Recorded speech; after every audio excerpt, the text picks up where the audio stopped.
இறையேசுவில் மிகவும் பிரியமான சகோதர சகோதரிகளே, ஆசீர்வாதமான இந்த காலை வேளையில் உங்களை அன்புடன் வாழ்த்துகிறேன். இந்த நாள் இனிய நாளாக அமைய புனித யோவான் எழுதிய நற்செய்தி அதிகாரம் 15 இறை வசனங்கள் 1 முதல் 8 வரை உள்ள இறை வார்த்தைகளை இன்று நாம் தியானிக்கிறோம்.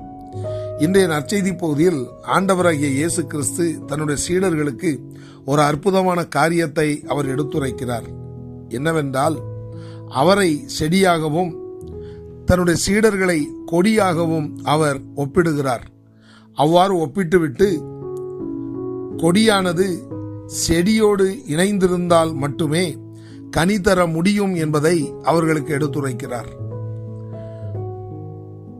ஆண்டவராகிய இயேசு கிறிஸ்துவோடு சீடர்கள் இணைந்திருந்தால்தான் சீடர்களால் கனி தர முடியும், சீடர்களால் ஒரு நல்லதொரு பணிவாழ்வை மேற்கொள்ள முடியும் என்பதை இயேசு கிறிஸ்து அவர்களுக்கு புரிய வைக்கிறார்.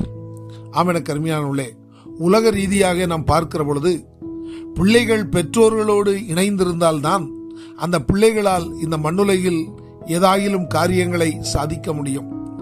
அந்த பெற்றோர்களுடைய தயவில்லாமல் பிள்ளைகளால் எதுவும் செய்ய முடியாது என்பதை நாம் நன்கு உணர்ந்திருக்கிறோம். இதே போலதான் இயேசு கிறிஸ்து இன்றைய நற்செய்தி மூலமாக நாம் ஆண்டவரோடு இணைந்திருந்தால்தான் நம்மால் ஆண்டவருக்காக எதையாவது சாதிக்க முடியும் என்பதை தெள்ள தெளிவாக எடுத்துரைக்கிறார். ஆமென கண்மையானவர்களே, இன்றைய நாட்களிலே ஆண்டவர் நமக்கு அவருடைய அற்புதமான வார்த்தைகளை எழுதி தந்து அந்த வார்த்தைகளின்படி நாம் வாழ்வதற்கு நமக்கு வழிகாட்டி கொண்டிருக்கிறார். அந்த வார்த்தைகளின்படி வாழ்வதற்கு பரிசுத்த ஆவியானவர் இன்றைக்கு நமக்கு உதவி செய்து கொண்டிருக்கிறார்.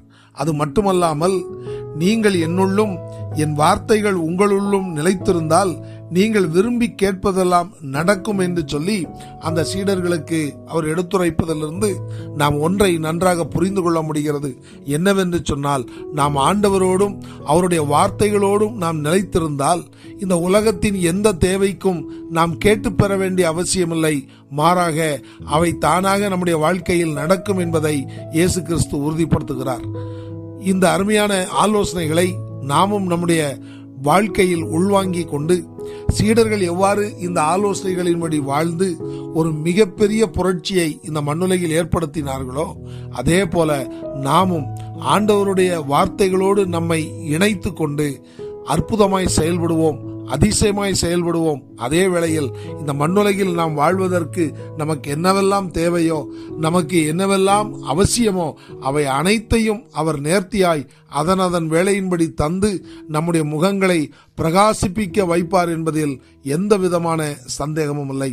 ஆகவே இறுதி வரை இயேசுவோடும் அவருடைய வார்த்தைகளோடும் இணைந்திருப்போம், மிகுந்த கனிகளை தருவோம்.